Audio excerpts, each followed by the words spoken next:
নমস্কার দর্শক বন্ধুরা, আপনারা দেখছেন ডিডি ত্রিপুরা আর ডিডি ত্রিপুরার বিশেষ হেলথ টক শো হ্যালো সুস্বাস্থ্যে আপনাদের সবাইকে আর একবার স্বাগত। বন্ধুরা, আপনারা সবাই জানেন আপনাদের সবাইকে সুস্থ রাখার জন্য আমাদের এই প্রয়াস। আসলে দৈনন্দিন জীবনে আমরা সবাই এতটাই ব্যস্ত থাকি যে মাঝে মধ্যে শরীরের ছোটোখাটো সমস্যাগুলো ওভারলুক করি, একটু গাফিলতি করি, সবসময় ডাক্তারবাবুর কাছে যাওয়া হয় না, পরামর্শ নেওয়া হয় না, আর সেই সমস্যাগুলো একদিন হঠাৎ করে বড় আকার ধারণ করে। কিছু কিছু রোগ তো আমাদের অজান্তেই হয়ে যায়, যেগুলো আমরা বুঝে উঠতে পারি না কেন হলো। তার মধ্যে একটা অন্যতম সমস্যা থাইরয়েডের সমস্যা। বন্ধু, থাইরয়েডের সমস্যা অনেকেই ভুগছেন, অনেকেই বুঝে উঠতে পারেন না, লক্ষণগুলো অনেক পরে টের পান, কিন্তু টের পেলেও তখন ডাক্তারবাবুর কাছে যেতে হয়। কিন্তু যদি আগে থেকে আমরা বুঝে উঠতে পারি যে আমার এই সমস্যা আছে কিনা বা হতে পারে কিনা বা হলে আমি কি করা উচিত, তাহলে হয়তো অনেকটাই আমরা সুস্থ থাকতে পারবো। আর তার জন্যে আজ আমাদের স্টুডিওতে এমন একজন এক্সপার্ট রয়েছেন যিনি আজ আমাদের থাইরয়েড সম্বন্ধে নানান বিষয় নিয়ে আলোচনা করবেন এবং সেখানে আমাদের জানাবেন যে থাইরয়েডের জন্য আমাদের কি কি করা উচিত, কি কি করা উচিত না। আমাদের সঙ্গে আজ আছেন বিশিষ্ট মেডিসিন বিশেষজ্ঞ ডক্টর অরুণাভ দাশগুপ্ত। নমস্কার স্যার। নমস্কার স্যার, থাইরয়েড সম্বন্ধে অনেক কিছু জানার আছে আপনার কাছে। তার আগে দর্শক বন্ধুদের আরেকবার জানিয়ে দিই, আজ ডক্টর যেহেতু আমাদের সঙ্গে একজন এমডি রয়েছেন, মেডিসিন বিশেষজ্ঞ, তো আপনারা অবশ্যই আপনাদের শারীরিক নানান সমস্যা থাকে, যেগুলো কিছু জানার থাকে, অনেক সময় ডাক্তার কাছে যাওয়া হয় না, তো আপনারা আপনাদের টিভি স্ক্রিনে দেওয়া ফোন নাম্বারে ফোন করতে পারেন, সরাসরি ডাক্তারবাবুর সঙ্গে কথা বলতে পারেন, প্রশ্ন করতে পারেন, কিছু জানার থাকলে জানতে পারেন। স্যার, থাইরয়েডের কথা আমরা প্রায় সময় শুনি বেসিক্যালি, কিন্তু আবার শুনি থাইরয়েড একটা গ্ল্যান্ড। তো থাইরয়েডটা কি বেসিক্যালি রোগ নাকি এটা কোনো অঙ্গ? থাইরয়েড একটা গ্ল্যান্ড, আর একটা সেটা হচ্ছে এন্ডোক্রাইন গ্ল্যান্ডস। এন্ডোক্রাইন গ্ল্যান্ড মানে হলো যেই গ্ল্যান্ডগুলো থেকে হরমোন সিক্রিট হয়। তো থাইরয়েড গ্ল্যান্ড গলার সামনে থাকে এবং এটা কিন্তু প্রত্যেকটা ভার্টিব্রেটের মধ্যেই থাকে, এবং থাইরয়েড গ্ল্যান্ডের উৎপত্তি কিন্তু জন্মলগ্ন থেকেই প্রায় চালু হয়ে যায়। মানে যখন গর্ভধারণ হয় 1 মাসের মধ্যেই থাইরয়েড গ্ল্যান্ডের মানে চলে আসে শরীরে, এবং তখন থেকে কিন্তু ধীরে ধীরে থাইরয়েড হরমোন সিক্রিট হতে থাকে। ওকে, মানে থাইরয়েডটা স্যার কিসে কাজে লাগে আমাদের শরীরে? থাইরয়েড হরমোন অ্যাকচুয়ালি এই হরমোনটা যেটা সিক্রিট হচ্ছে সেটা আমাদের মেন্টাল ডেভেলপমেন্ট, শারীরিক গ্রোথ, হ্যাঁ, তো আমাদের যে সার্বিক যে উন্নয়ন বডির, সেই সবগুলোর ক্ষেত্রেই কিন্তু থাইরয়েড হরমোনের ভূমিকা আছে। ওকে স্যার, থাইরয়েডের সমস্যাটা বেসিক্যালি তাহলে কেন হয়, মানে আর এই সমস্যাগুলো কি কি ধরনের সমস্যা হতে পারে থাইরয়েডে? থাইরয়েড গ্ল্যান্ডের সমস্যা বেসিক্যালি, থাইরয়েড হরমোনের সমস্যা বেসিক্যালি সেটা দুভাগে বিভক্ত। এক, যদি হরমোন বেশি সিক্রিট হয়, আর হলো এক হরমোন যদি কম সিক্রিট হয়। তো যদি বেশি পরিমাণে থাইরয়েড হরমোন বেরোতে থাকে তাহলে সেটাকে হাইপার থাইরয়েডিজম বলে, সেখানে লক্ষণগুলো অন্যরকম। আর যদি কম সিক্রিট হয় তাহলে সেটাকে হাইপোথাইরয়েডিজম বলে। তো দুই ধরনের হয়, মেইনলি দুভাগে বিভক্ত। আর এই সমস্যাগুলো স্যার কেন হয়, মানে এই যে থাইরয়েড যেটা আপনি বললেন যে আমাদের শরীরে 1 মাসের মধ্যে থাইরয়েডের এই গ্ল্যান্ডগুলো চলে আসে, সেখান থেকে হরমোন নিষ্কৃত হয় এবং শরীরের বিভিন্ন জায়গায় কাজে লাগে সার্বিক উন্নয়নের জন্য, তো সেখানে এটা ডিসব্যালেন্স হওয়ার বা খারাপ হওয়ার কারণগুলো কি কি থাকে, মানে কেন খারাপ হয়? যেমন ধরুন, যদি থাইরয়েড গ্ল্যান্ডের হরমোন যদি বেশি সিক্রিটের কথা আমি যেটা বলি, বেশি সিক্রিট কেন হয়, তো বেশিরভাগ ক্ষেত্রে দেখা গেছে এটা একটা অটো ইমিউন ডিজিজ, মানে শরীরের ভেতরেই থাইরয়েড গ্ল্যান্ডের বিরুদ্ধে অ্যান্টিবডি তৈরি হয় এবং সেই অ্যান্টিবডিগুলো থাইরয়েড গ্ল্যান্ডকে অ্যাটাক করে, যার কারণে বেশি করে হরমোন সিক্রেট হতে থাকে। এটা একটা কারণ। আর প্লাস আরেকটা হতে পারে যে থাইরয়েড গ্ল্যান্ডের ভেতরেই আকৃতিগতভাবে কোনো পরিবর্তন হলো, যেমন ধরুন একটা অ্যাডিনোমা বলে, সেখানে কি হয় থাইরয়েড গ্ল্যান্ডের ভেতরে একটা কিছু এরিয়া জুড়ে সাইজটা একটু বড় হয়ে যায়, এবং সেই বড় যেই জায়গাটা হয়ে গেছে সেটা বেশি করে হরমোন সিক্রেট করতে থাকে। এটা কি মানে কোনো ইনফেকশন জনিত কারণে হয় নাকি মানে নিজে থেকেই বড় হয়ে যায় স্যার, এটা এরকম কিছু? এটা নিজে থেকেই বড় হয় অ্যাডিনোমাটা। কিন্তু ভেতরে তো আঘাত পাওয়ার কোনো না, ওটা আঘাতের থেকে হয় না, এটা নিজে থেকেই বড় হয়। তো সেটা একটা কারণ। তো বিভিন্ন কারণ আছে, তার মধ্যে এই দুটোই মেইন কারণ। যেটা একটা হচ্ছে অটোইমিউন, যেটা আপনার অ্যান্টিবডি তৈরি হওয়ার কারণে থাইরয়েড গ্ল্যান্ডের বিরুদ্ধে কাজ করে সেই অ্যান্টিবডিগুলো, যার কারণে বেশি করে হরমোন সিক্রেট হতে থাকে। ওকে, আরেকটা জায়গা হচ্ছে সোয়েলিং হয়ে গেল আপনি যেটা বলছেন। আরেকটা হতে পারে, ধরুন থাইরয়েড হরমোন যেটা তৈরি হয় যেটা, সেটা আয়োডিন ডিপেন্ডেন্ট, মানে আমাদের আয়োডিন যদি আমাদের শরীরের মধ্যে কম যায় কম পরিমাণে যায়, তখন কি হবে, থাইরয়েড হরমোন ঠিকমতো তৈরি হবে না। তো তৈরি যদি না হয় তখন কি হবে, আবার থাইরয়েড গ্ল্যান্ডের সিক্রিশনটা কমে যাবে। তো আয়োডিনের ওপরও থাইরয়েড গ্ল্যান্ডের অ্যাক্টিভিটি নির্ভর করে। এটা তাহলে তখন হাইপো সমস্যা হবে। ওকে, আর বাকি দুটো যেটা বললেন সেটা সেটা হাইপার হয়ে সমস্যা যাবে। হবে। ওকে স্যার, লক্ষণগুলো কি কি? মানে একজন মানুষের শরীরে যদি থাইরয়েডের কোনো সমস্যা শুরু হয় বা হাইপার হচ্ছে বা হাইপো হচ্ছে, তো সেখানে দুটো ব্যাপারে লক্ষণগুলো কি কি? যদি ধরুন আমি এখন হাইপারথাইরয়েডিজমের কথা যখন বলছি সেটা কন্টিনিউসই বলি। যদি থাইরয়েড হরমোন বেশি পরিমাণে নিষ্কৃত হতে থাকে, সিক্রিট হতে থাকে, তাহলে জেনারেলি যে সিমটমগুলো দেখা দেয়, প্রথম দেখা যাবে যে পেশেন্টের ওয়েট লস হতে থাকবে, আচ্ছা, অথচ অ্যাপেটাইট নর্মাল। ওকে, খাওয়ার ইচ্ছাটা কিন্তু নর্মালি থাকবে, আচ্ছা। কিন্তু তার ওয়েট লস হবে। সেই আচ্ছা। Weight loss, unexplained weight loss, সেটা কিন্তু খুব ইম্পর্টেন্ট একটা ফিচার। তাছাড়া কি দেখা যাবে, পেশেন্টের আপনার স্যার আনএক্সপ্লেইন বলতে আপনি কি বোঝালেন? মানে বুঝে উঠতে পারবে না, এত তাড়াতাড়ি নেমে যাবে ওয়েটটা, নাকি রাইট আস্তে রাইট আস্তে? না না, খুব তাড়াতাড়ি নেমে যাবে, ওয়েট আচ্ছা। লস হবে, এবং সে হঠাৎ করে সে মানে that person will be confuse যে হঠাৎ করে কেন এরকম ভাবে ওয়েট লস হয়ে গেল, আচ্ছা। এবং তার তো অ্যাপেটাইট নর্মাল আছে, খাওয়ার ইচ্ছে নয়। খাওয়ার ইচ্ছে নর্মাল আছে, তার সাথে ঘাম বেশি হবে, বুক ধরফর করবে, ঠিক আছে, আর চলাফেরার মধ্যে একটু অস্থিরতা দেখা যাবে। আচ্ছা, তো সেগুলো মেইন ফিচার থাকে হাইপারথাইরয়েডিজমের ক্ষেত্রে। ওকে, আর হাইপোথাইরয়েডিজম যদি হয়, যেখানে থাইরয়েড হরমোনের সিক্রিশন কমে যায়, সেখানে সবচেয়ে আগে যেটা দেখা যাবে, লেথার্জি হয়ে যাবে পেশেন্ট, আচ্ছা, লেথার্জি হয়ে যাবে, ঘুম বেশি পাবে, সকালবেলা ঘুমের থেকে উঠতে চাইবেন না, আর ওয়েট বেড়ে যাবে, আর সবচেয়ে যেটা হলো কনস্টিপেশন হবে। আচ্ছা, কনস্টিপেশন হবে, এটা একটা ইম্পর্টেন্ট ফিচার, কনস্টিপেশন হবে। আচ্ছা। হাইপোতে আপনি বললেন যে ওয়েট না, হাইপারে ওয়েট কমে যাবে, আর হাইপোতে ওয়েট বেড়ে যাবে। আচ্ছা, বাল্কি হয়ে যাবে। ওকে, আর তার সাথে কোল্ড ইনটলারেন্স থাকবে, মানে ঠান্ডা একটু বেশি লাগবে হাইপোথাইরয়েডিজমে, ঠান্ডা বেশি লাগবে, ওয়েট বেড়ে যাবে, গলার আওয়াজে পরিবর্তন হতে পারে, গলার আওয়াজে যে সুইটনেস ভাবটা এটা চলে গিয়ে একটা হোর্স ভাব চলে আসে, রাফ, মানে কথাবার্তা বললে রাফ হবে এরকম। গলার আওয়াজের মধ্যে পরিবর্তন হবে, সেগুলো হাইপোথাইরয়েডিজমের একটা ইম্পর্টেন্ট ফিচার। ওকে স্যার, এখানে এই যে অনেকেই যে বলে যে থাইরয়েড হয়েছে, মানে ফুলে গেছে, বা থাইরয়েড হয়ে গেছে একদম কমে গেছে, তাহলে এটা এই হাইপো আর হাইপারের পার্থক্যটা এখান থেকে একটু বুঝে নেওয়া যায়। এখান থেকে মানে থাইরয়েডে আমরা তখন কি করি, যখন এরকম ধরনের ফিচার থাকে তখন আমরা থাইরয়েডের পরীক্ষা করাই। তো থাইরয়েডের পরীক্ষার মধ্যে 3টে হরমোন টেস্ট করতে হয় একসাথে, একটা হচ্ছে T3, একটা হচ্ছে T4, আর একটা হচ্ছে TSH। সেগুলো 3টে হরমোন, এই 3টে হরমোনের টেস্ট করে তাদের যেই ভ্যালুগুলো আসবে তা থেকে রিপোর্টটা ইন্টারপ্রিটেশন করা হয়।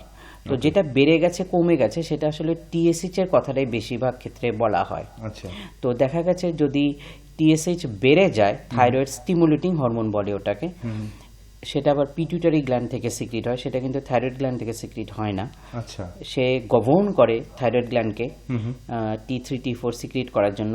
সো TSH হরমোনটা সেটা যদি বেড়ে যায় তাহলে সেটাকে হাইপোথাইরয়েডিজম বলে, আর TSH যদি কমে যায় তাহলে সেটাকে হাইপারথাইরয়েডিজম বলে। মোটামুটি এভাবেই বুঝতে হবে সবাইকে। এটা অপোজিটটা, মানে এটার অপোজিটটা হয়। ওকে, তো আমি আসছি ফিরে, দর্শক বন্ধুদের জানিয়ে রাখি, থাইরয়েড নিয়ে কথা বলছি। আপনার আশপাশে বা আপনার হয়তো অনেকেরই আছে থাইরয়েডের সমস্যা। আপনারা দেখবেন যে থাইরয়েড নিয়ে যখনই কথা হয় তখন একটা ওষুধ দিল ডাক্তারবাবু, আমরা খাচ্ছি, এটা কোনো সমস্যা নেই। অনেক সময় আবার থাইরয়েড খুব মারাত্মক হয়ে যায় অনেকের জন্যে। তবে সমস্যা হচ্ছে যে আজকাল তো আর একটা রোগ নিয়ে আমাদের শরীরে আমরা চলি না। এমন হয় যে লাইফস্টাইল ডিজিজ কিছু আছে যেগুলো সবসময় লেগেই থাকে, যেমন ডায়াবেটিস, হাইপারটেনশন, এগুলো অনেকেরই একটু বয়স হলে লেগে থাকে। আর তার সঙ্গে থাইরয়েড আবার যদি জুড়ে যায়, বা অন্যান্য রোগের সঙ্গে থাইরয়েড জুড়ে যায়, কতটা মারাত্মক হতে পারে, কতটা ক্ষতিকারক হতে পারে, কি করতে পারবো, সেই সব বিষয় নিয়ে আলোচনা আমরা আজ করছি। আমাদের সঙ্গে রয়েছেন বিশিষ্ট চিকিৎসক, MD, মেডিসিন বিশেষজ্ঞ ডক্টর অরুণাভ দাশগুপ্ত। তো আমরা কথা বলছিলাম, স্যার এই রোগটা বেসিক্যালি এতটা ক্ষতিকারক হয় কেন, এবং কতটুকু ক্ষতিকারক হতে পারে বেসিক্যালি? থাইরয়েড হরমোনের যেই প্রবলেমগুলো সেগুলো ক্ষতিকারক বলতে যেটা বোঝানো হচ্ছে সেটা হচ্ছে যে থাইরয়েডের হরমোনের ওপরে আমাদের মেটাবলিজম, আমাদের অ্যাক্টিভিটিগুলো ডিপেন্ড করে। আচ্ছা, অ্যাক্টিভিটি দৈনন্দিন যে আমরা কাজ করছি, ধরুন যে পেশেন্টটা লিথার্জিক হয়ে গেছে, সে তার পক্ষে তো কাজ করাটা ডিফিকাল্ট হয়ে যাবে। বাট ধরুন যার যদি বেশি সিক্রেট হচ্ছে, তার শরীরের মধ্যে তখন অস্থিরতা দেখা দেয়, কাজ করতে পারে না। তো সেই দৈনন্দিন লাইফের নর্মাল ফ্রিকোয়েন্সিতে ফিরে আসার জন্য আপনাকে থাইরয়েডের ট্রিটমেন্টটা করতে হবে, এবং মোস্ট অফ দ্য ক্ষেত্রে এটা কিন্তু লাইফ লংই থাকে। ওকে, মানে থাইরয়েডটা লাইফলং থাকে। তো এটা কি স্যার প্রাণঘাতী হয় কখনো, মানে থাইরয়েডের এই সমস্যাগুলো? কিছু কিছু কমপ্লিকেশন আছে যেগুলো প্রাণঘাতী হতে পারে। Okay. যেমন হঠাৎ করে যদি অতিরিক্ত বেশি পরিমাণে থাইরয়েড হরমোন সিক্রিট হয়, যেটাকে থাইরয়েড স্টর্ম বলে, সেটা প্রাণঘাতী হতে পারে। আচ্ছা, আর একদমই যদি থাইরয়েড হরমোনের সিক্রিশন কমে গেল, সেটাকে মিক্সিডেমা কোমা বলে, সেটা প্রাণঘাতী হতে পারে। সেখানে মিক্সিডেমা কোমাতে পেশেন্টের জ্ঞান চলে যায়, পেশেন্ট আনকনশাস হয়ে যায়। Okay. তার সাথে হাইপোথাইরয়েডিজমের অন্যান্য ফিচারগুলো থাকে। তো এই দুটো ক্ষেত্রেই থাইরয়েড হরমোনের মেডিকেল ইমার্জেন্সি আপনি বলতে পারেন। ওকে স্যার, এখানে আরেকটা জিনিস হচ্ছে যে আমরা অনেক সময় দেখেছি, এবং এটা যে একদম গলার নিচে যেরকম মানুষ মেয়েরা মহিলারা হাড় পরে এরকম ভাবে কাটা জায়গা অপারেশন করা হয়েছে, এটা কোন সময়ে বা কেন করা হয়, মানে এটা গ্ল্যান্ডের অপারেশন কেন করা হয়? সেটা করা হয় ধরুন থাইরয়েড গ্ল্যান্ডের সাইজটা যদি বড় হয়ে যায়, সেটাকে গয়টার বলে। আচ্ছা, তো গয়টার অনেক প্রকারের হয়। তো একটা আছে ধরুন মাল্টি নডুলার গয়টার, তার মানে হলো অনেকগুলো গয়টারের সাইজটা অনেক বড় এবং তার মধ্যে অনেকগুলো নডিউল আছে। তো এরকম ক্ষেত্রে তখন আমাদের থাইরয়েড গ্ল্যান্ডকে অপারেশন করতে হয়। আচ্ছা, তো সেটা একটা কারণ। তো এই কারণগুলোই মেইন। ওকে স্যার, এই থাইরয়েডটা বেসিক্যালি আপনি তো বললেন যে 1 মাসের মধ্যে আমাদের শরীরে এই গ্ল্যান্ডটা চলে আসে এবং এটা আমাদের শরীরে বিভিন্ন কাজে সাহায্য করে। কিন্তু এই থাইরয়েডের সমস্যাগুলো কাদের হবার সম্ভাবনা বেশি আছে, রিস্ক জোনে কারা আছে বেশি? এটা দেখা গেছে হাইপোথাইরয়েডিজম যে রোগটা, সেটা মেয়েদের ক্ষেত্রে বেশি হয়। হাইপো মানে ওয়েট বেড়ে যাওয়াটা যেটা বলছেন? হ্যাঁ, হাইপোটা বেড়ে হয়। ফিমেলস আর মোর প্রোন। ওকে, ফিমেলস আর মোর প্রোন। তাছাড়া এটা একটা অটোইমিউন ডিজিজ, যেটা আমি বললাম। তো অ্যান্টিবডি অ্যাকচুয়ালি কার এগেনস্টে বেরোবে এটা আগে থেকে প্রেডিক্ট করা কিন্তু মুশকিল। আচ্ছা, তো এটা কিন্তু এভাবে প্রেডিক্ট করা যায় না যে ওর থাইরয়েড হরমোন হবে, ওর থাইরয়েড হবে না। তো জিনিসটা এরকম নিয়ে যে একটা রিস্ক জোন আছে, যেমন ব্লাড প্রেশারের ক্ষেত্রে যেমন একটা রিস্ক জোন আছে, তো থাইরয়েডের ক্ষেত্রে এরকম রিস্ক জোন করে কিছু নেই। আচ্ছা, তা মানে হাইপোটা বেশি হয় মহিলাদের মধ্যে, মানে মেয়েদের মধ্যে, মহিলাদের মধ্যে। স্যার, এটা কি বংশগত রোগ, বা কোন বয়সে এটা হওয়ার সম্ভাবনা বেশি আছে এই সমস্যাগুলো? থাইরয়েড হরমোনের প্রবলেম জন্মলগ্ন থেকেই হতে পারে, একদম বাচ্চাদের ক্ষেত্রেও হতে পারে। থাইরয়েড হরমোনের প্রবলেম দেখা গেছে যদি জন্মলগ্ন থেকেই থাইরয়েড হরমোনের সিক্রিশন হচ্ছে না, সেই কন্ডিশনটাকে ক্রিটিনিজম বলে। তো সেটা একদম ছোটবেলাতেও হতে পারে, মাঝ বয়সেও হতে পারে। আচ্ছা, মানে এটা কোনো সিউরিটি নেই কার হবে। হ্যাঁ, এরকম বয়সের এরকম ফিক্সড এরকম কোনো এজ রেঞ্জ নেই যে এই রেঞ্জের মধ্যেই হবে। বিভিন্ন যেমন হাইপারথাইরয়েডিজম যে রোগটা, সেটা দেখা গেছে 5 to 6 ডিকেটে, 4 to 5 ডিকেটে হয়। আচ্ছা, তো 40-50-এর পর। হ্যাঁ, 40-50-এর পর, জেনারেলি কম এজে হয় না। তো এরকম এজ হাইপারটা আর হাইপোটা যে কোনো এই হাইপারটা যে কোনো জিনিস। আপনাদের দৈনন্দিন জীবনে যে পেশেন্ট দেখছেন, তাতে আপনাদের মানে ক্লিনিক্যালি ডায়াগনোসিস করে আপনারা কি দেখছেন? এটাই দেখছেন যে হাইপারটা আপনারা হচ্ছে, আর যে কোনো বয়সে হতে পারে হাইপো। প্রেগন্যান্সির সময়ও হতে পারে, অনেক সময় দেখা গেছে যে প্রেগন্যান্সির সময় অনেক সময় থাইরয়েড হরমোন একটু বেড়ে যায়। হ্যাঁ, তো এটা প্রেগন্যান্সি রিলেটেড হাইপারথাইরয়েডিজম বলে। ওকে, হ্যাঁ, তো তখন ট্রিটমেন্ট করে দিলে আবার পরে ঠিক হয়ে যায়। স্যার, এটা হেরিডিটারি কি কিছু, কি মানে ধরুন পরিবারে কারো হেরিডিটারি লিঙ্কড আছে, হেরিডিটারি লিঙ্ক থাকে, কিন্তু তার মানে এই না যে মার যদি হাইপোথাইরয়েডিজম থাকে তাহলে মেয়ের হবেই, এরকম না জিনিসটা। আচ্ছা, মানে তাহলে মানে হওয়ার চান্সেস আছে, একদম হ্যাঁ, শিওরলি হবে এটা বলা এরকম না। ওকে স্যার, আপনি একটু আগে বলছিলেন থাইরয়েডের যে টেস্ট এটা, তো এখন একজন মানুষ ধরুন নর্মাল লাইফ লিড করছে, আর আপনি যেহেতু বললেন যে বংশগত, তো আজকাল অনেকেই একটু অ্যাওয়্যার আছেন যে বাবা মার যদি সুগার থাকে তো ছেলে মেয়েরা 20-25-এর পরেই টেস্ট করতে শুরু করেছে আমার হচ্ছে কিনা বা কিছু। তো সেক্ষেত্রে থাইরয়েডের ক্ষেত্রেও যদি টেস্ট করতে হয় তাহলে কি কি টেস্ট করতে হবে, আর নিজের থেকে টেস্টগুলো কি নিজে থেকে যেটা যদি সিমটম থাকে তাহলে তো অবশ্যই করতে পারে। এবং আমি যে সিমটমের কথাগুলো বললাম, এরকম সিমটম যদি কেউ দেখেন যে হ্যাঁ ওয়েট লস হচ্ছে, কিংবা ওয়েট বেড়ে যাচ্ছে, কিংবা পেশেন্ট লেথার্জিক ফিল করছে, তো এরকম ক্ষেত্রে তো অবশ্যই থাইরয়েডের টেস্ট করতে পারে। তো থাইরয়েডের টেস্ট করতে গেলে যেই টেস্টগুলো বেসিক্যালি শুরুতে করতে হবে সেটা হচ্ছে T3, T4, TSH, এই 3টে হরমোন টেস্ট। ওকে, এগুলো নর্মাল থাকলেই আপনার মানে থাইরয়েড নেই। আর যদি কোনো কিছু অবনর্মাল হয় তাহলে ডাক্তারের সাথে পরামর্শ করতে হবে। পরামর্শ স্যার, আপনারা এই থাইরয়েডের জন্য যদি ধরুন কারোর হাইপার থাইরয়েডিজম ধরা পড়লো, তার ট্রিটমেন্টটা কি হয় স্যার? মানে একদম যদি ইনিশিয়ালি যদি পড়ে। এটা মেডিকেল ট্রিটমেন্ট আছে, সার্জিক্যাল ট্রিটমেন্ট আছে, আর রেডিও ট্রিটমেন্ট আছে। আচ্ছা, তো জেনারেলি রেডিও বলতে রে দিয়ে রাইট ওইখানে কি করতে হয়, গ্ল্যান্ডটাকে নষ্ট করে দেওয়া হয়। আচ্ছা, তো জেনারেলি মেডিসিনের ক্ষেত্রে আমরা কি করি, আমরা যেহেতু থাইরয়েডের হরমোন বেশি সিক্রিট যখন হচ্ছে তখন আমাদের যে মেডিসিনগুলো দেওয়া হয় সেটার নাম হচ্ছে মেথিমাজোল, কার্বিমাজোল, প্রোপাইল থাইরোসিল, এই বিভিন্ন নাম আছে এই ওষুধগুলো। সেই ওষুধগুলো আমরা দিই। সেখানে ওই T3, T4 এর যে এক্সেসিভ যে সিক্রিশনটা হয় সেটা তখন কন্ট্রোল করা যায়। স্যার এটাও কি স্যার, এই ওষুধগুলো কি ওই যে প্রেশারের বা সুগারের ওষুধের মতো আজীবন খেয়ে যেতে হবে যতদিন মানুষ বেঁচে থাকবে, নাকি একটা সময়ের পর বন্ধ করে দেওয়া যায়? সেটা এখন সিমটমটার উপরে ডিপেন্ড করবে, এবং যতদিন তার সিমটম চলছে সেটা তো কন্টিনিউ রাখতে হবে। এটা অ্যাকচুয়ালি এটা ডিপেন্ড করছে যে কি কারণে হাইপার থাইরয়েডিজমটা হলো, আচ্ছা, তার উপরে। কিন্তু স্যার এখানে আমি ধরুন আমরা দেখছি কারোর হয়তো পরিবারে হয়তো মার ছিল থাইরয়েডিজম, হাইপারথাইরয়েডিজম, হয়তো মেয়েরও হয়েছে, তার বেড়ে গেছিল, আপনার পরীক্ষা করার পর থাইরয়েড বেড়ে গেছে, তাকে ওষুধ দেওয়া হয়েছিল, এখন সে ওষুধ খেয়ে যাচ্ছে, থাইরয়েডটাকে টেস্ট করা হচ্ছে, থাইরয়েডটা কন্ট্রোলে আছে।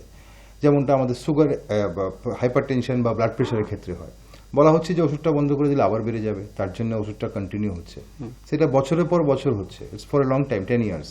তো এটা কি ঠিক যে একটা ওষুধ এত বছর ধরে খাচ্ছে, তাহলে কি এটা কি চলবে, নাকি মানে ওষুধের পাওয়ার পাল্টানো উচিত বা কিছু? না, এটা তো রেগুলার বেসিসে ডাক্তারকে দেখাতে হবে, এবং দেখিয়ে যদি ডোজ শিডিউলের মধ্যে পরিবর্তন করতে হয় সেভাবে করতে হবে। যেমন আপনি জিজ্ঞেস করলেন যে এটা কি লাইফ লং চলবে কিনা। এখন হাইপারথাইরয়েডিজমের ক্ষেত্রে একটা ট্রিটমেন্ট আছে যেখানে আমরা রেডিও, যেটা আমি বললাম, সেই ট্রিটমেন্টটা দিয়ে গ্ল্যান্ডটাকে আমরা অনেক সময় নষ্ট করে দেই। হ্যাঁ, বেশি সিক্রেশন করলে তখন তার গ্ল্যান্ড যখন এক্সেস অ্যাক্টিভিটি যখন তার কমে যাবে তখন ওষুধটা তো আর প্রয়োজন পড়বে না। then there is a time when he can stop that drug and another drug can be given. যদি গ্ল্যান্ডটাকে একদম নষ্ট করে দেওয়া হয় তখন কি হয়, আমরা তখন এক্সট্রা থাইরয়েড হরমোন দিই, আর ওই এক্সেসিভ সিক্রেশনের এত প্রয়োজন নেই, তখন ওই ওষুধটা বন্ধ করে দেওয়া হয়। ওকে, আর হাইপো ক্ষেত্রে স্যার যদি কেউ বন্ধ করতে চায় তাহলে ডক্টরের অ্যাডভাইস নিয়ে তো নিশ্চয়ই করতে হবে, কিন্তু এই যদি ধরুন বন্ধ করে দিলে কেউ হাইপো, এখন নর্মাল আছে ওষুধ খাওয়ার পর, দেখছে যে পরপর কয়েক মাস টেস্ট করে দেখলো যে ওনার থাইরয়েডের, না, এটাও ডিপেন্ড করবে যে কি কারণে হাইপোথাইরয়েডিজম হয়েছে। কিছু হাইপোথাইরয়েডিজমের ডিজিজ আছে যেগুলো সেলফ লিমিটিং, হ্যাঁ, সবগুলো না। আচ্ছা, যেগুলো অটোইমিউন কারণে হচ্ছে সেগুলোর ক্ষেত্রে তো আপনাকে লাইফ লং কন্টিনিউ করতে হবে মেডিকেশন। ওকে, দর্শক বন্ধুদের আমি আরো একবার জানিয়ে রাখি, আজ আমরা কথা বলছিলাম থাইরয়েডের সমস্যা নিয়ে। আপনারা থাইরয়েডের সমস্যা অনেকেই শুনেছেন, অনেকেরই হয়তো এই সমস্যা আছে, কিন্তু অনেক সময় আমরা খুব একটা গায়ে করি না থাইরয়েডের সমস্যা, কারণ এটা শরীরের ভিতরে নীরবে হতে থাকে। আর মাঝে মধ্যে শরীরে যে সমস্যাগুলো হয় স্যার যেটা বলছিলেন, সেইগুলো নিয়ে যারা একটু সচেতন তারাই ছুটে যান ডাক্তারবাবুর কাছে। এই মুহূর্তে একজন বন্ধু টেলিফোনে আছেন, দেখি উনি কি জানতে চাইছেন। বলছি, হ্যাঁ নমস্কার, কে বলছেন, কোথা থেকে বলুন? আমি মেদিনীপুর থেকে হ্যাঁ সন্ধ্যা পাঁজা বলছি। হ্যাঁ সন্ধ্যা দেবী বলুন, কি জানতে চাইছেন? বলছি যে থাইরয়েড আমার 12 12 একটা কত হয়েছে আর কি। আচ্ছা, তো আমার কি কি করলে আমি ভালো থাকবো এবং কি কি খাওয়াটা নিষেধ সেটা আমাকে যদি বলেন ভালো হয়। ওকে স্যার, আপনি স্যার ওনার কাছে কিছু জানবেন ওনার কাছে? হ্যাঁ, নিশ্চয়ই 12 যেই ভ্যালুটা বলছেন সেটা কি টিএসএইচ এর ভ্যালু? মানে থাইরয়েডে তো 3টা টেস্টিং হয় আমি বললাম, T3, T4, TSH। তো আপনি 12 বলতে কোনটা বোঝাচ্ছেন? টি4টা হয় না, টি4টা হয় না, কি ওই যেটা বললেন? হ্যাঁ, হ্যাঁ। TSH? হ্যাঁ হ্যাঁ, ওইটা মানে পরীক্ষা হয়েছে, তা ওটা তো অনেকটা বাড়া। আপনার সিমটম কিছু আছে, মানে আপনার অসুবিধা কিছু হচ্ছে? অসুবিধা বলতে মানে আমার হাতের তালুগুলো ব্যথা, পায়ের পেটু ব্যথা, আর হচ্ছে এত কোমরে যন্ত্রণা হচ্ছে, আর প্রত্যেকটা হচ্ছে ঘাড়ে আর হাতে গাঁঠে প্রত্যেকটা যেন মানে যেন হাড় যেন বাড়া বাড়া লাগছে। আচ্ছা। কিছুদিন আগে থাইরয়েড আর হচ্ছে ওই ইউরিয়াসিস হুম। আর একটা যে কি হলো সুগার, সুগার। এই তিনটা পরীক্ষা করা হয়েছে, তার মধ্যে থাইরয়েডটা বাড়া। বাকিগুলো নরমাল আছে? হ্যাঁ, বাকিগুলো নর্মাল। একদম। আপনি Okay, sir. যে ডাক্তারবাবুকে দেখিয়েছেন উনি কি কোনো থাইরয়েড হরমোনের ওষুধ স্টার্ট করেছে আপনাকে? না, আমি কোনো ওষুধ খাই না ডাক্তারের কাছে, শুধু রিপোর্টটা দিয়ে, আর যখন একজন বললো যে থাইরয়েডের ওষুধ গেলে সব দিনই খেতে হবে, একবার খাওয়া চালু করলেই খেতে হবে, সব দিনই খেয়ে যেতে হবে, সেই জন্য আমি আর ঘরে ডাক্তারখানাও যাই না। আমার এখন না না, এটা তো ভুল কথা, কারণ তার ঠিক। কারণ হলো যদি স্যার, আপনার আপনি সঙ্গে থাকুন। এবার সন্ধ্যা দেবী, আপনি এবার টিভিতে দেখুন স্যার কি বলছেন।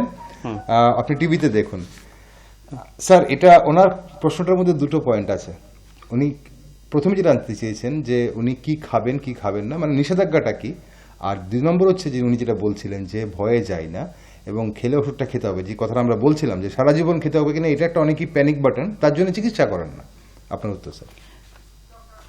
থাইরয়েড হরমোন যদি কম থাকে এবং তারপরে উনি যেরকম বললেন সি সিমটোম্যাটিক, যা বোঝা যাচ্ছে, সেখানে তো ওনাকে হরমোনের ওষুধ খেতেই হবে, আচ্ছা। খেতেই হবে। আর থাইরয়েড হরমোনের ওষুধে তো অ্যাজ সাচ এমন কোনো সাইড এফেক্ট নেই, বুঝবেন তো ওনার। আর উনি যেটা বলছেন 12 যেটা বললেন, আমি যদি মেনে নিই এটা টিএসএইচ এর ভ্যালুই, তাহলে এটা এমন কোনো হাই, এতটা হাইও নয়। ওনা কি হাইপার তাহলে স্যার? এটা না, এটা মনে হচ্ছে হাইপোথাইরয়েডিজম, Hypo, okay. মনে হচ্ছে হাইপোথাইরয়েডিজম। তো সেই ক্ষেত্রে তো উনি ডাক্তার দেখিয়ে অবশ্যই ওষুধ স্টার্ট করতে পারেন, এবং ওষুধ যদি লাইফ লং খেতে হয়, এই ওষুধটা এতটা সাইড এফেক্ট তো নেই। আচ্ছা and this drug is not that costly also. আচ্ছা, খুব বেশি দামও নয়। না, খুব বেশি দামও নয়। তো সুতরাং ওনার যদি প্রয়োজন পড়ে তাহলে তো ওনাকে খেতেই হবে। ওকে। আর আরেকটা জিনিস যেটা বলছিলেন উনি যে খাওয়ার ব্যাপারে, যেটা হ্যাঁ। খাওয়ার ব্যাপারে প্রবলেমটা হলো যে এমন এক কিছু নেই, ইউনো, ডায়াবেটিস বা ব্লাড সুগার বা প্রেশারের মতো, যে এই জিনিসগুলো খেলে থাইরয়েডের হরমোনের প্রবলেম হবে না। আচ্ছা। গোয়াটেরোজেন্স করে কিছু জিনিস আছে, ধরুন ক্যাবেজ আছে, তারপরে আপনার ফুলকপি বাঁধাকপি আছে, এগুলো বলে ঠিকই, কিন্তু ফুলকপি বাঁধাকপির ক্ষেত্রে কি হলো, আপনি যখন রান্না করছেন তখন সেই গোয়াটেরোজেনিস যে অ্যাক্টিভিটিটা, সেটা তো নষ্ট হয়ে যায়। স্যার, অনেক সময় আমরা শুনি যে বলা হয় যে পালং শাক খাবে না, পুঁই শাক খাবে না, এই ফুলকপি বাঁধাকপি আপনি যে বললেন, হ্যাঁ। এগুলোতে থাইরয়েড না, হলে সেখানে যে গোয়াটেরোজেন্স বলে এগুলোকে, যেগুলো থাইরয়েড হরমোনের ক্ষতি করতে পারে, কিন্তু গোয়াটেরোজেন্সের যে পরিমাণ যেটা থাকে সেই ভেজিটেবলসগুলোর ভেতরে, সেগুলো খুব কম থাকে, 1 নাম্বার। Okay. 2, আপনি যখন কুক করছেন তখন সেগুলো নষ্ট হয়ে যায়। আচ্ছা। তো সেই ক্ষেত্রে এই ফুলকপি খেলে যে থাইরয়েড হরমোনের প্রচন্ড ক্ষতি হয়ে যাবে, সাইন্টিফিক্যালি কিন্তু প্রুভেন না। This is rather a myth than it is a reality. তাহলে সন্ধ্যা দেবী যেটা জানতে চাইছিলেন যে কোন কোন খাবারগুলো বাদ দেব? নো, ইনফ্যাক্ট ওনার যে প্রবলেমগুলো হচ্ছে, আমার মনে হয় যে ওনার যে সিমটমগুলো উনি বললেন, সেখানে থাইরয়েডের সাথে সাথে ওনাকে একজন রিউমেটোলজিস্টও দেখাতে হবে। Okay. হ্যাঁ, ওনার রিউমেটোলজি মানে বাতের সমস্যা শুনে আমার যেটা মনে হলো যে বাতের সমস্যা হয়তো বেশি। তো উনি যেহেতু মেদিনীপুরে আছেন, তো মেদিনীপুর মেডিকেল কলেজে রিউমেটোলজিস্ট আছেন, তো সেখানে উনি দেখাতে পারেন। ঠিক স্যার, এখানে এই যে মিথ, এটাই একটা ব্যাপার আপনি যেটা বলছিলেন যে খাওয়া দাওয়া নিয়ে, তো আপনি তো বললেন যে থাইরয়েডের খাদ্যাভ্যাসের মধ্যে এমন কোনো আহামরি কিছু নেই, কিন্তু আয়োডিনের একটা ভূমিকা আছে। অফকোর্স এবার আয়োডিনের ভূমিকাটা কি এবং পরিমাণটা কতটুকু হওয়া উচিত বিভিন্ন নর্মাল প্রত্যেক দিন একজন হিউম্যান বিংয়ের 150 মাইক্রোগ্রামের মতো আয়োডিনের প্রয়োজন পড়ে। আচ্ছা। প্রেগনেন্সির ক্ষেত্রে বেড়ে সেটা 200 হয়ে যায়। ওকে। তো এখন আমাদের যেটা দেখা গেছে যে আমরা যে শাক সবজি খাচ্ছি, আমাদের মাটির মধ্যে আয়োডিন থাকে। তো যে শাক সবজি আমরা খাই সেগুলো তারা কি করে, মাটি থেকে আয়োডিন চুষে নেয়। তো সেই শাক সবজির ভেতরে আয়োডিন আছে, আপনি ওটা খেলেই হবে। আর প্লাস এখন গভর্নমেন্ট অফ ইন্ডিয়ার যে স্কিমটা আছে, national iodine disease control programme, সেই আয়োডিন ডিজিজ কন্ট্রোল প্রোগ্রামের গভর্নমেন্ট অফ ইন্ডিয়ার যে প্রোগ্রাম, সেই প্রোগ্রামটা রান করছে। সেই প্রোগ্রামের থ্রুতে সল্ট আয়োডাইজ করে এখন দেওয়া হচ্ছে। আচ্ছা। তো এখন আমরা যেই সল্টটাই আমরা গ্রহণ করছি সেটা কিন্তু আয়োডাইজ সল্ট। নুন তো স্যার আমরা দুভাবে গ্রহণ করছি, একটা তো আমরা শাকসবজিতে মানে তরকারিতে দিচ্ছি, রান্না করার সময় দিচ্ছি, আর একটা অনেক সময় অনেকেই কাঁচা নুন খেয়ে নিচ্ছেন। এই দুটোতে কি কোনো পার্থক্য আছে স্যার? মানে বেশি কমে, যেমন ধরুন যাদের হাইপার টেনশনের সমস্যা তাদেরকে প্রথমে বলা হয় যে আপনি কাঁচার পাতে নুন বা আপনার কাঁচা নুন রান্নার খাবেন। মধ্যে যে আয়োডাইজ সল্টটা যতটুকু দেওয়া হয়, যে নুনটা ব্যবহার করা হয়, সেই নুনটাই আয়োডাইজ সল্ট, এবং এতটুকু নুনই যথেষ্ট, মানে এনাফ। ওকে, তাহলে আমাদের মানে মূল কথা হচ্ছে যে থাইরয়েডের জন্য আপনি যেটা বললেন যে যতটুকু আয়োডিন আমার দরকার, সেটা আমার দৈনন্দিন খাবারের মধ্যে শাকসবজি খেলে, মানে ফাইবারযুক্ত খাবার যে খাচ্ছি সেগুলোর মধ্যে পাচ্ছি, খাবারের মধ্যে নুন দিচ্ছি রান্না করার সময়, সেটাতেই পেয়ে যাচ্ছি, তাহলে এক্সট্রা করে কিছু নিতে হচ্ছে না। না, তাহলে তো স্যার থাইরয়েডের জন্য আমার খাবার নিয়ে কোনো চিন্তাই করতে হচ্ছে না। এতটা চিন্তা করতে হবে না। ওকে, ফাইন। তাহলে এখানে যদি থাইরয়েডের জন্য আপনি আমি আরেকজন বন্ধু আছেন টেলিফোনে, একটু দেখে নিই কে আছেন। হ্যালো, হ্যাঁ নমস্কার, কে বলছেন, নমস্কার। কোথা থেকে বলছেন? আমি আড়ালে দেখি কিভাবে বলছি হ্যাঁ দেবনাথ বাবু বলুন, কি জানতে চাইছেন?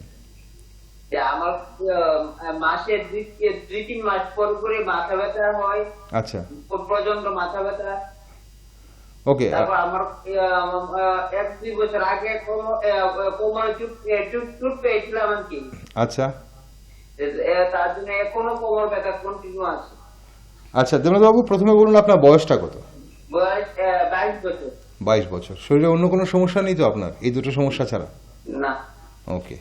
মাথা ব্যথাটা কি কি পরিস্থিতিতে হয় সেটা জানতে হবে। আপনার কখন হয় মাথা ব্যথাটা? মানে সকালে ঘুম থেকে উঠলেন তখন থেকে মাথা ব্যথা, বা একটু রোদে যাওয়ার পর, কাজে যাওয়ার পর, এরকম কিছু?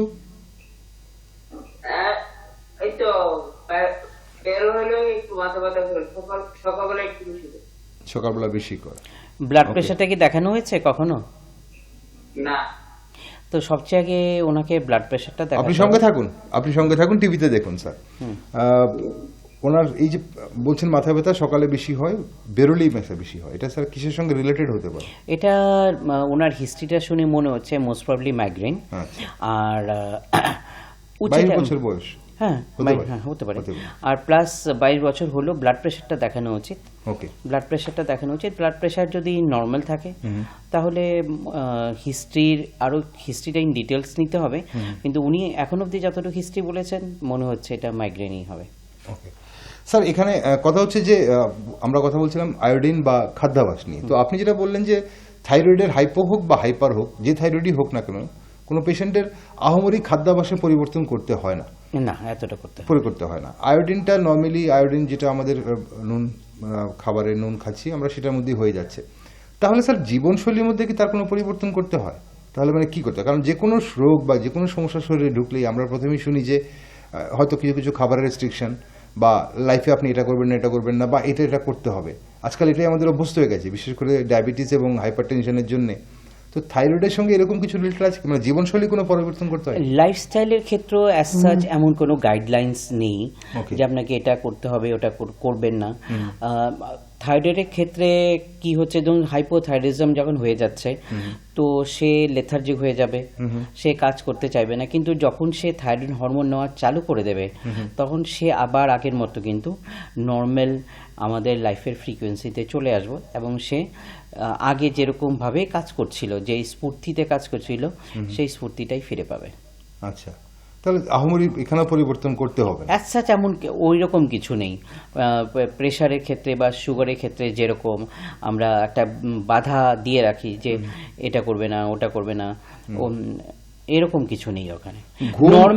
নর্মাল আমাদের যে লাইফস্টাইল আমরা যেভাবে লিড করি সেভাবেই চলতে হবে উইথ এ হেলদি লাইফস্টাইল।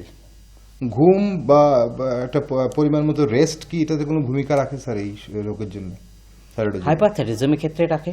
আচ্ছা, সেখানে আপনাকে রেস্ট নিতে হবে, কারণ সেখানে আপনার হরমোন যখন বেশি সিক্রেট হতে থাকে তখন পেশেন্ট রেস্টলেস হয়ে যায়।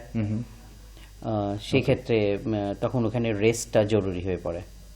ওকে, তার মানে এখানে আমরা যেটা দেখছি, তা আপনি যেটা বলছেন যে এতটুকু বুঝতে পারলাম যে কারো যদি থাইরয়েড ধরা পড়ে, সেটা হাইপার হোক বা হাইপো হোক, ডাক্তারবাবু পরামর্শ নিয়ে হয়তো তার যদি মেডিসিনের প্রয়োজন হয়, ওষুধ খেয়ে যদি তার যেতে হয়, সেটা যতদিনের জন্যই হোক, তার সঙ্গে আহমরি তার জীবনশৈলীর কোনো পরিবর্তন করতে হয় না, খাদ্যাভ্যাসে কোনো পরিবর্তন? না। স্যার, ফল কি কোনো ভূমিকা রাখে? ফল অনেক সময় ফল খেতে বারণ করা হয়, অনেক সময় ফল বেশি না, খেতে এখানে বারণ। এরকম কিছু নেই। এখানে ফলের জন্য কিছু হয় না।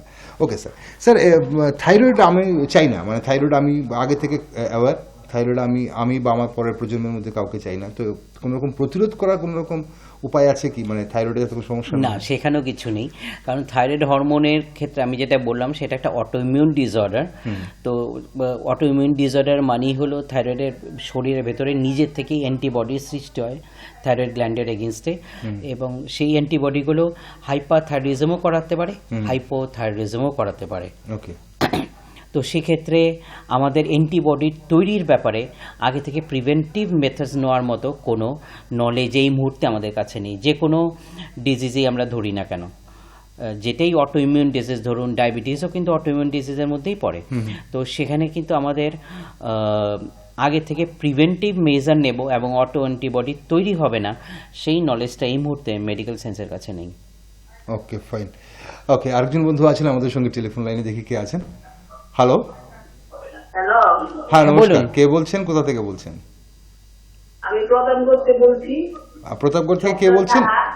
আমি থাইরয়েডের রোগী। হ্যাঁ, বলুন। আপনি ফোনেই শুনতে পাবেন আমাদের কথা, টিভি থেকে একটু দূরে চলে আসুন। থাইরয়েডের রোগী। আমার সবসময় শরীরটা খুব যন্ত্রণা করে, হাত পা যন্ত্রণা করে। ওকে, আর কি অসুবিধা হয়?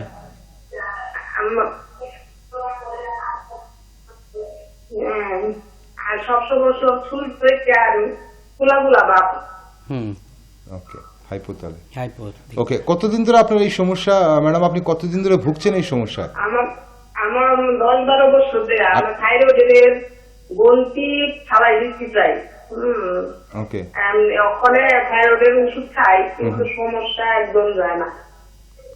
ওকে, থাইরয়েড কি ওষুধ খেয়ে কন্ট্রোলে থাকে? কন্ট্রোলে থাকে, আবার অনেক সময় এই মানে অনেক সময় ভার বাড়তিও লাগে, বাড়ে কমে। না, এটা তো হবে, বাড়ে কমে, বাড়ে কমে এই জিনিস। ফুলা ফুলা একদম ফুলা, জল জল ভাব। আপনি লাস্ট কবে থাইরয়েড পরীক্ষা করিয়েছিলেন? আমি লাস্ট করছি এই 6-7 মাস হইব। আপনি এখন যেহেতু আপনার প্রবলেমটা বেশি হচ্ছে, তো আমি আপনাকে বলবো প্রতি 3 মাস অন্তর অন্তর আপনি যদি T3 T4 সবটা নাও করান, TSH-টা করাবেন। হ্যাঁ, TSH লাস্ট কত ছিল আপনি বলতে পারবেন আমাকে? আমার 6-7 মাস আগে নরমাল ছিল, এদিকে আর করাইছি না। না, আপনি এখন একটু করিয়ে নিন, এখন যখন শরীরটা ফুলেছে আপনি বললেন, তো আপনি আবার একটু T3 T4 TSH-টা করান। খাদ্য কিন্তু আমি একদম নরমাল খাই, কিন্তু আমার শরীরটা ফুলা ফুলা ফুলা ফুলা, সবসময় একটা ভার ভার লাগে। ওকে, আপনি সঙ্গে থাকুন, টিভিতে দেখুন। স্যার, একটু ওনার রেস্টটা টেনে ধরে বলি, এই যে উনি যেটা বলছিলেন, এটাই একটা অনেকেরই সমস্যা বা চিন্তার বিষয়, যে ফুলে যাচ্ছি, বিশেষ করে আপনি যেটা বললেন হাইপো মানে মহিলাদের বা মেয়েদের মধ্যে একটু আমার বেশি মনে হয়। হয় ওনাকে আরেকটু ইভ্যালুয়েট করা উচিত, মানে থাইরয়েড ছাড়া অন্যান্য কিছু প্রবলেম আছে কিনা। যেমন প্রথম যিনি মহিলা ছিলেন, তো সেখানে মনে হচ্ছিল যে ওনার থাইরয়েডের সমস্যার সাথে হয়তো বাতের সমস্যাও ছিল। হ্যাঁ, উনি তো- ইউরিক অ্যাসিড আর সুগার করিয়েছিলেন, ওগুলো হ্যাঁ, নরমাল আছে। না, তো আমি ওনাকে অ্যাডভাইস করব উনি আমাদের জিবি হাসপাতালে আসতে পারেন। আর আমাদের একটা এন্ডোক্রাইন ক্লিনিকও হয় আমাদের জিবি হাসপাতালে বুধবার দিন দুপুরবেলা। ওটা কিসের ক্লিনিক স্যার? এন্ডোক্রাইনোলজির এই যে হরমোন জনিত সমস্যাগুলোর একটা ক্লিনিক হয় বুধবার, প্রতি বুধবার। ওকে, ফাইন। আর আরেকজন বন্ধু আছেন টেলিফোনে আমাদের সঙ্গে এই মুহূর্তে। হ্যালো। হ্যাঁ হ্যালো, হ্যাঁ নমস্কার, কে বলছেন, কোথা থেকে বলছেন? আমি পূর্ব মেদিনীপুর থেকে গোপালগিরি বলছি। হ্যাঁ বলুন বলুন। গোপাল বাবু, কি জানতে চাইছেন? বলছিলাম ডাক্তারবাবু, আমার প্রত্যেকদিন সকালে হলে 2-3টা করে পায়খানা হয় আচ্ছা এবং পায়খানা করে গোটা গোটা বেরিয়ে যায়। আচ্ছা, খুব কনস্টিপেশন হয়। ওকে, আর?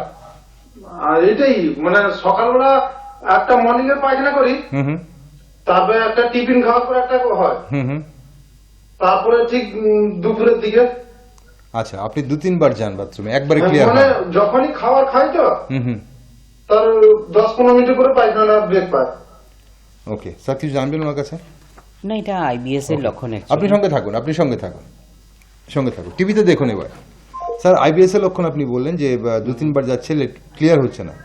ওকে, তো আমি এই প্রশ্নটাতে আসবো স্যার, কিন্তু তার আগে আমাদের আগের যিনি বন্ধু উনি এই যে সমস্যাটা, থাইরয়েডের ওষুধ খাচ্ছেন, টেস্ট করেছেন 6-7 মাস আগে, নর্মাল ছিল, তাই বলে এখন টেস্ট করাচ্ছেন না, ওষুধ খেয়ে যাচ্ছেন, তারপরও শরীরে অস্বস্তি কমছে না। না, সেটার এই জন্য জায়গায় কি করা? দেখতে হবে যে থাইরয়েডের এখন হরমোনের লেভেলটা কত, সেটা দেখতে হবে।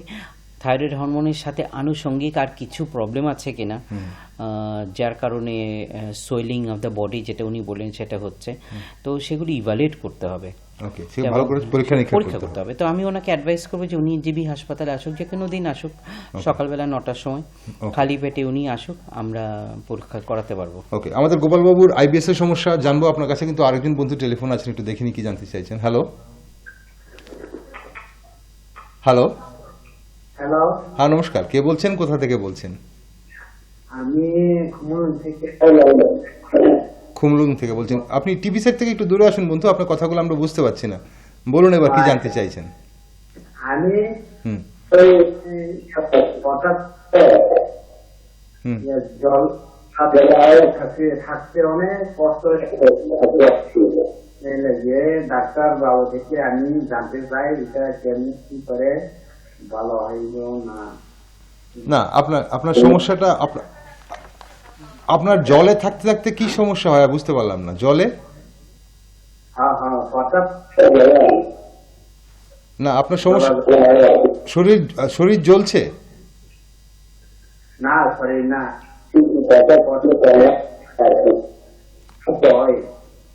আপনার সমস্যাটা বুঝতে পারছেন। আপনি ফোনটাকে একটু মুখ থেকে একটু দূরে নিন আর টিভি থেকে দূরে আসুন, এসে তারপর একবার বলুন যে আপনার সমস্যাটা কি, বলুন মানে কি প্রবলেমটা কি বলুন। আমার বুঝতে পারছি না, হ্যাঁ বলুন সমস্যাটা বলুন আরেকবার। আমার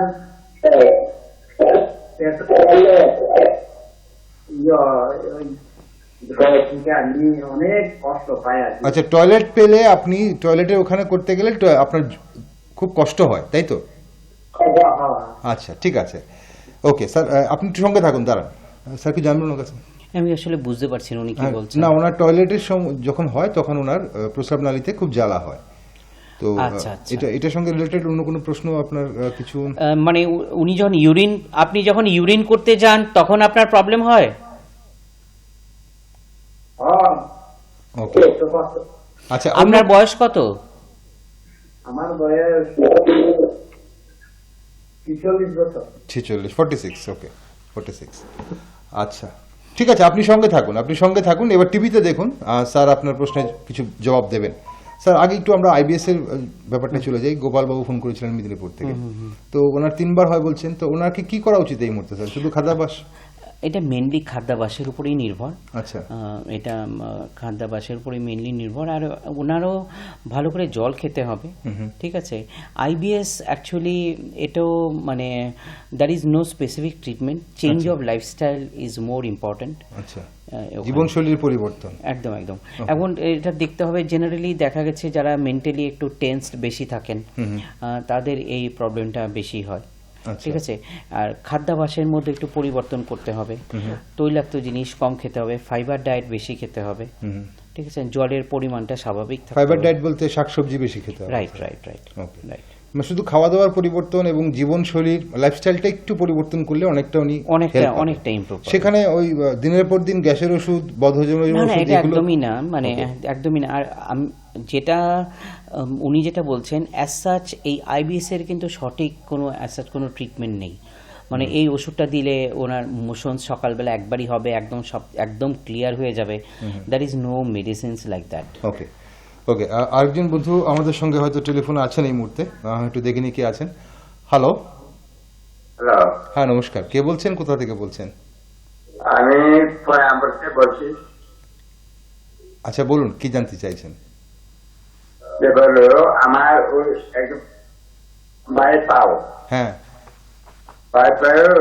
ডেলি রাত্রেবেলা আমার বেদনা, ওই রোগে বেদনা, পায়ের কোন জায়গাটা ব্যথা করে? পায়ের একদম নিচে মানে নাকি প্রতি মানে ও পায়ে বা পায়ে, হাঁটু, পায়ের গোড়ালি? হাত মানে মানে একদম পুরা আচ্ছা, মানে পুরো পা। কোমর আচ্ছা। অবধি। বয়স কত? কিন্তু 32, আপনি কি 52। কি আচ্ছা কাজ করেন আপনি? আমি কাজ তো কিছু করি না, আচ্ছা। এই শরীরে অন্য কোনো সমস্যা নেই তো আপনার আর? মানে শুধু ও লেফট পাও কি লেফট পা। আচ্ছা ওকে, ঠিক আছে, আপনি সঙ্গে থাকুন, সঙ্গে থাকুন। স্যার এখানে দুটো কোশ্চেন Question? প্রশ্ন। হ্যাঁ। প্রথম কোন- যিনি হ্যাঁ, যেটা সেটাই। বললেন যে যেটা বললেন, ইউরিনে যেটা জ্বালা, প্রবলেম হ্যাঁ। হচ্ছে, ইউরিনের জ্বালা হচ্ছে এবং ইউরিন করতে অসুবিধা হচ্ছে। তো ওনার বয়স দেখে আমার যেটা মনে হলো হয়তো প্রোস্টেট গ্ল্যান্ডের এনলার্জমেন্ট হতে পারে এবং সেটার থেকে হয়তো প্রবলেম হচ্ছে। তো সেক্ষেত্রে ওনাকে আমি এটাই অ্যাডভাইস করব যে উনি আমাদের হাসপাতালে আসুক, এসে ইভালুয়েট করাক। ওকে, মানে এটা পরীক্ষা নিরীক্ষা করার পর খুমলুং থেকে যে বন্ধু ফোন করেছিলেন আমাকে। ডেফিনেটলি। কেন? কারণ হ্যাঁ, কি কারণ, আর ইউরিনের প্রবলেমগুলো এভাবে নেগলেক্ট করা উচিত না। হ্যাঁ, তো কি কারণে ইউরিনের জ্বালা বার্নিং হচ্ছে, সেটা কি ইউরিন ইনফেকশন হয়েছে কিনা, তো সেগুলো সঠিকভাবে ট্রিটমেন্ট হওয়া উচিত। এবং আমি ওনাকে এখান থেকে তো ট্রিটমেন্ট অ্যাডভাইস করার মতো কিছু নেই। ওকে তো ওনাকে যেটা করতে হবে এটা ইভ্যালুয়েট করে দেখতে হবে যে কেন হচ্ছে, সেটা মোর ইম্পর্ট্যান্ট। ওকে সেটা মোর ইম্পর্টেন্ট। তো ওনার সিমটম শুনে মনে হচ্ছে যে প্রোস্টেট গ্ল্যান্ডের এনলার্জমেন্ট থেকে হয়তো ওনার প্রবলেমটা হচ্ছে। হতে পারে। ওকে, আগে একটু আপনার পরীক্ষা নিরীক্ষা করে তারপর আপনার চিকিৎসাটা কি হবে, এবং এটা ভালো হয়ে যাবে ডাক্তারবাবু, চিকিৎসা করালে ভালো হবে। ডেফিনেটলি ভালো হবে। ডেফিনেটলি। ওকে, আমরা পরের বন্ধুর প্রশ্নে আসছি, কিন্তু আরেকজন বন্ধু অপেক্ষা করছেন Sure. আমাদের সঙ্গে, একটু দেখে নি। হ্যালো।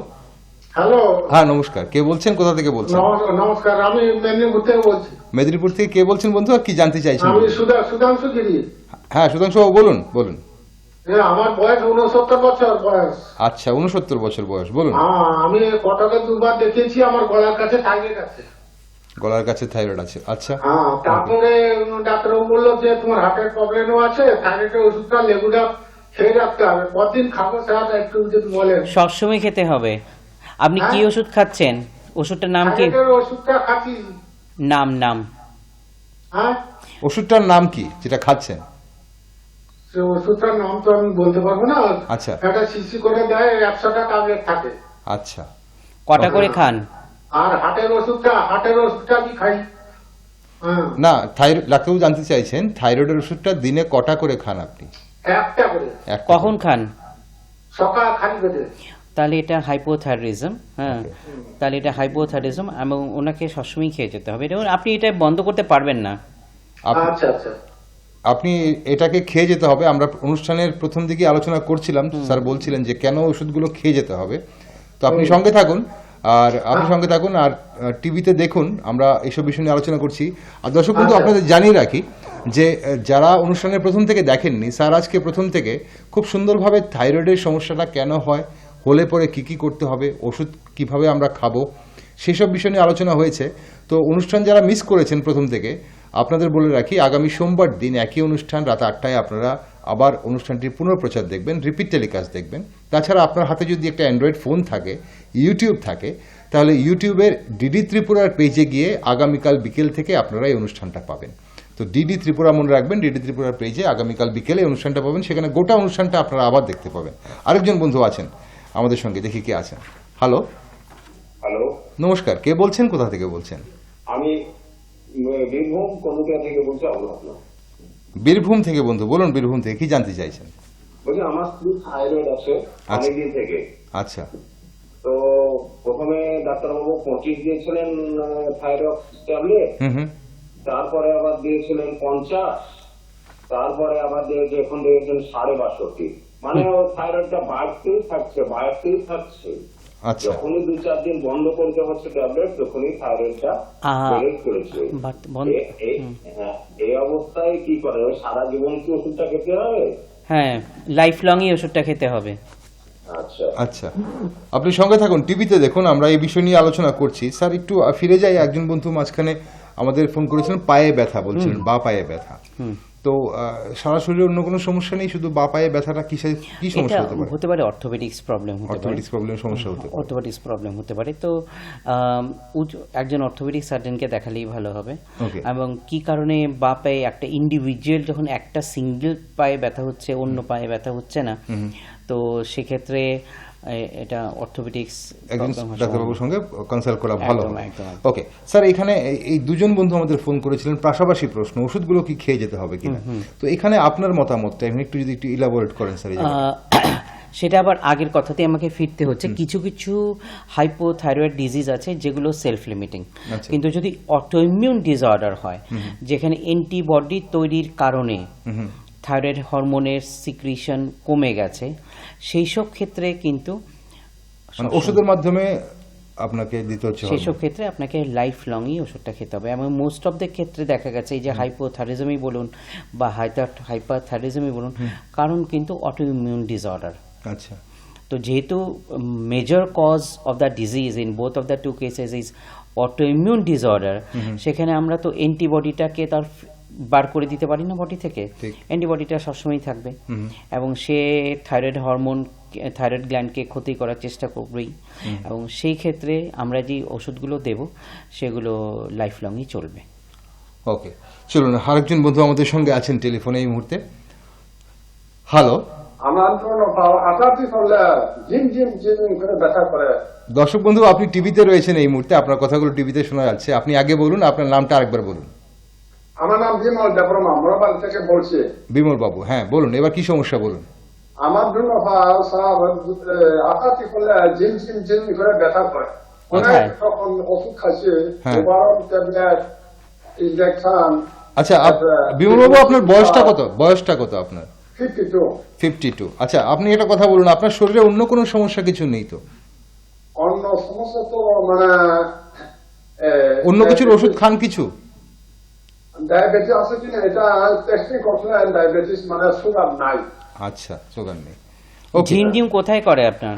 একজন ভাও স্যার, এটা দুটো ভাও আটাটি করলে জিম করে রক্ত টানা মতন একদম। আপনি কোমরের এক্সরে করিয়েছেন? কোমরে না। আপনি আগে একটা কোমরের এক্সরে করান, ঠিক আছে? কোমরের এক্সরে করে আপনি সবচেয়ে আগে একজন হাড়ের ডাক্তারের সাথে, অর্থোপেডিক সার্জনের সাথে আগে যোগাযোগ করুন। দেখা যাক আপনার কোমরের হাড়ের কি কন্ডিশন, তার উপরে ভিত্তি করে আগের ট্রিটমেন্টটা হবে। আর ইনজেকশন অনেক লইছি, মানে বোমার ইনজেকশন, বই খাচ্ছি, নেলবিয়ন। না ঠিক আছে, এগুলো আপনি না, সে তো আপনি কোনো পরীক্ষা না করে ওষুধগুলো খেয়েছেন। কারণ আমাদের ট্রিটমেন্টটা করে কারণ নির্ধারণ করতে হবে, মানে কি কারণে প্রবলেমটা হচ্ছে আগে সেটা দেখতে হবে, তারপরে তার ট্রিটমেন্ট হবে। আমি যদি ব্যথা হয় আর ব্যথার ওষুধ খাই, অথচ আমি জানলাম না ব্যথার কারণটা কি, তাহলে তো ব্যথার ওষুধের যখন অ্যাকশন চলে যাবে তখন আবার ব্যথা হবে, তো সেটা তো ট্রিটমেন্ট হলো না। ট্রিটমেন্ট হবে কোনটা, যে কি কারণে ব্যথা হচ্ছে সেটার কারণ নির্ধারণ করা, তারপর সেই কারণটা ট্রিটমেন্ট করাটা হয়েছে ট্রিটমেন্ট। আপনি একজন, স্যার বললেন, কয়েকবার বলেছেন আপনি একজন অর্থোপেডিক ডাক্তার, হাড়ের ডাক্তারের সঙ্গে পরামর্শ নিন, ওনাকে যান, ওনার কাছে, উনি আপনাকে দেখবেন, বিভিন্ন পরীক্ষা নিরীক্ষা করবেন, তারপর কোমরের একটা এক্সরে করিয়ে নেবেন। আপনি সঙ্গে থাকুন টিভি দেখুন স্যার। খুব বেশি সময় আমাদের হাতে নেই। আপনি গর্ভাবস্থায় বলছিলেন যে প্রেগন্যান্সি পিরিয়ডে থাইরয়েড হওয়ার সম্ভাবনা আছে, তো গর্ভাবস্থায় প্রেগন্যান্সি হলে কি একটু বাড়তি কোনো নিতে হবে? আর স্যার এখন আপনার আমি উত্তরটা নেব, আরেকজন বন্ধু অপেক্ষা করছেন স্যার, একটু আচ্ছা। দেখিনি। হ্যালো হ্যালো हेलो হ্যাঁ নমস্কার, কে বলছেন, কোথা থেকে বলছেন? हाँ जी नमस्ते मैं अगरतला से बोल रही हाँ अगरतला से कौन बोल रही हैं आप, और कहाँ से बोल रही है? हूँ जी मैं सैनी देवर्मा बोल रही हूँ जेनी देवर्मा। ओके, बताइए क्या जानना चाहती हैं आप? जी मुझे ना पीरियड का प्रॉब्लम है पीरियड्स का प्रॉब्लम है, और आप पहले आपका उम्र बताइए, कितने साल की हैं आप? हाँ मैं सैनी बोल रही हूँ 24 years. So what is the problem you are facing?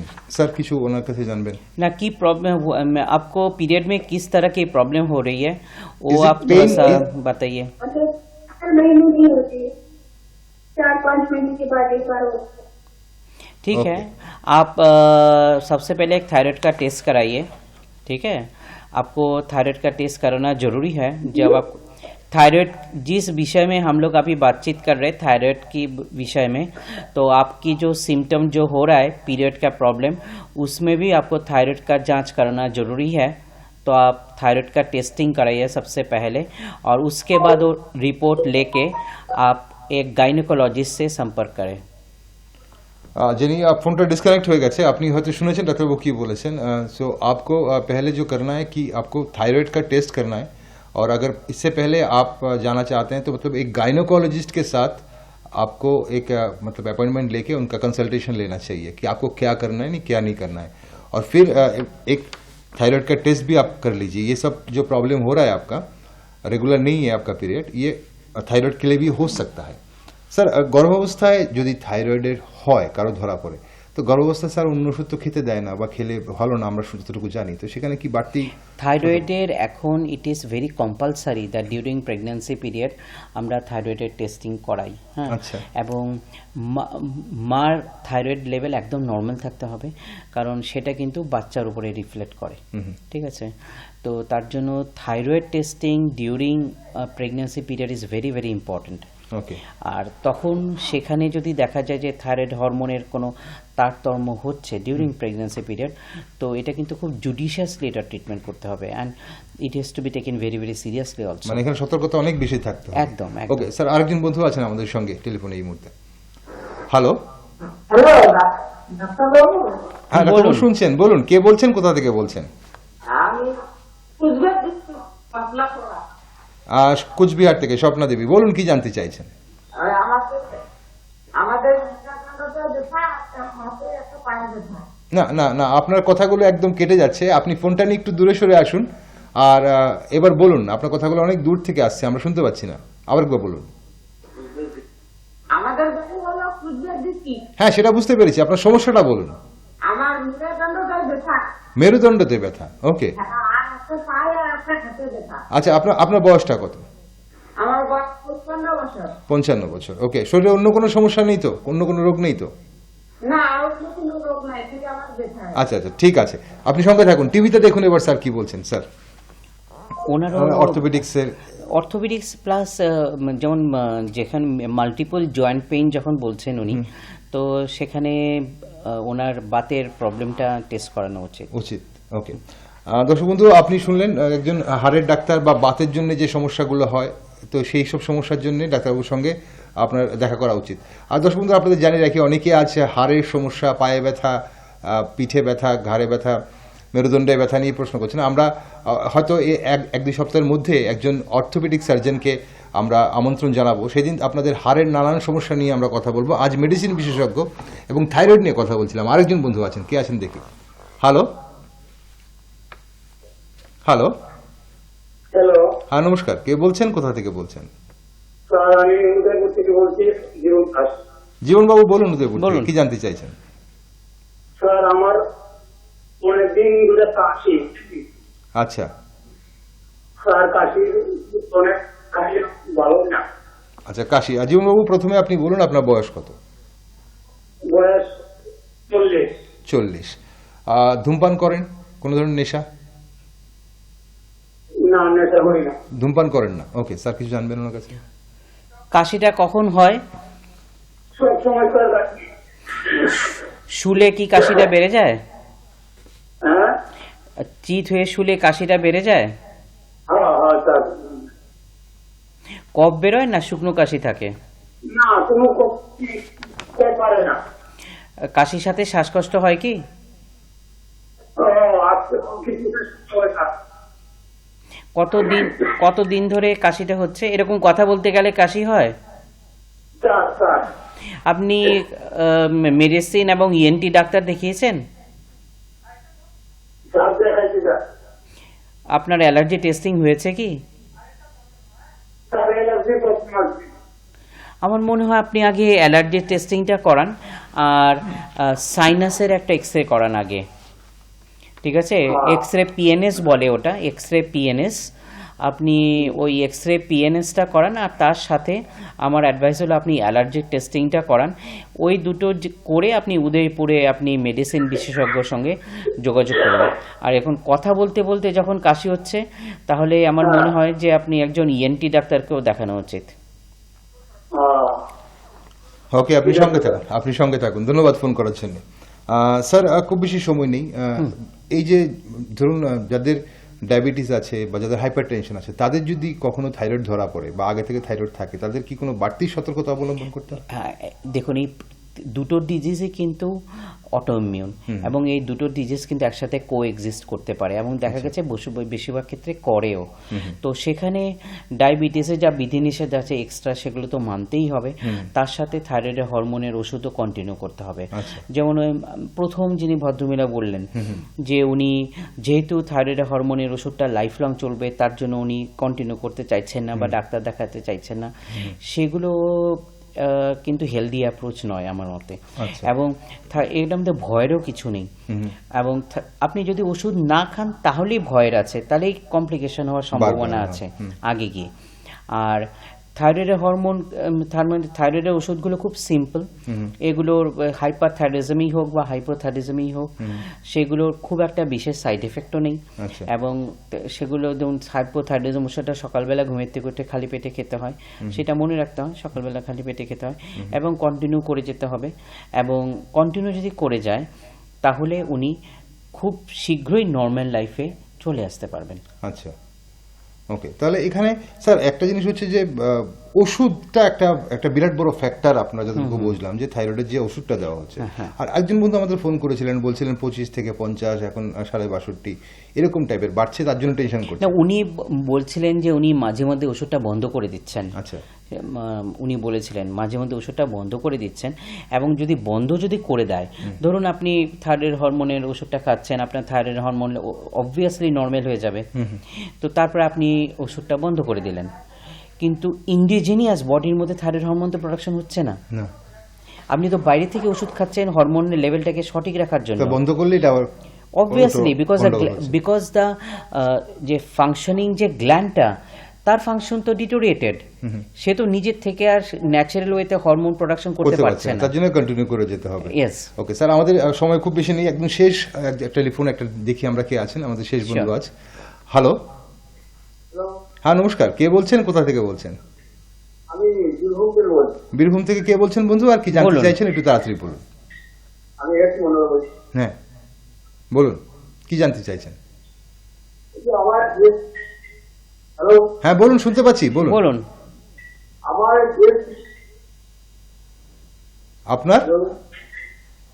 আপনি বলুন, সমস্যাটা কি আপনার, বলুন। আমার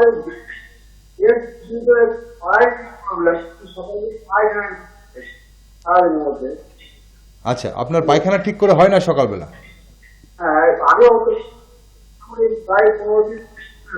আচ্ছা, আপনার বয়সটা কত? 54 বছর। শরীরে অন্য কোনো সমস্যা আছে? ডায়াবেটিস কন্ট্রোলে আছে কি? ওষুধ, ডায়াবেটিসের ওষুধ খান?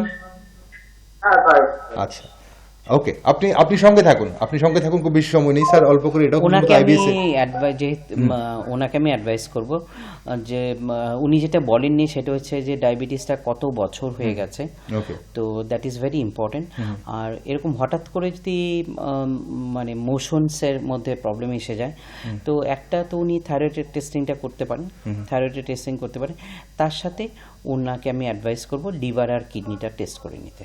ওকে, লিভার আর কিডনিটা একবার পরীক্ষা করিয়ে নিতে। Yes. ওকে স্যার, অনেকগুলো প্রশ্ন আরো জানা ছিল আপনার কাছে, থাইরয়েড নিয়ে আরো একটু ব্যাপার ছিল, অন্যান্য সমস্যার সাথে কিভাবে রিলেটেড এবং কি কি করতে হবে। তো ইন জেনারেল যতটুকু আমরা বুঝলাম যে যতটা ভয় আমরা পাই, যতটা মিথগুলো আছে আপনার সঙ্গে অনুষ্ঠান করার পর অনেকটা হয়তো অনেক বন্ধুদের কেটে গেছে। তো আজকের জন্য অসংখ্য ধন্যবাদ স্যার। নমস্কার। দর্শক বন্ধুরা, থাইরয়েড নিয়ে নানান সমস্যা, নানান প্রশ্ন আপনাদের মনে থাকে, আশা করি আজকের পর সেই প্রশ্নগুলো থাকবে না। আর যাদের থাইরয়েড আছে আপনারা কিন্তু দয়া করে গাফিলতি করবেন না, কারণ সুস্থ থাকতে গেলে ওষুধ তো খেতেই হবে। চলুন সবাই ভালো থাকুন, সুস্থ থাকুন। আগামী বৃহস্পতিবার আবার আপনাদের সঙ্গে দেখা হবে। নমস্কার।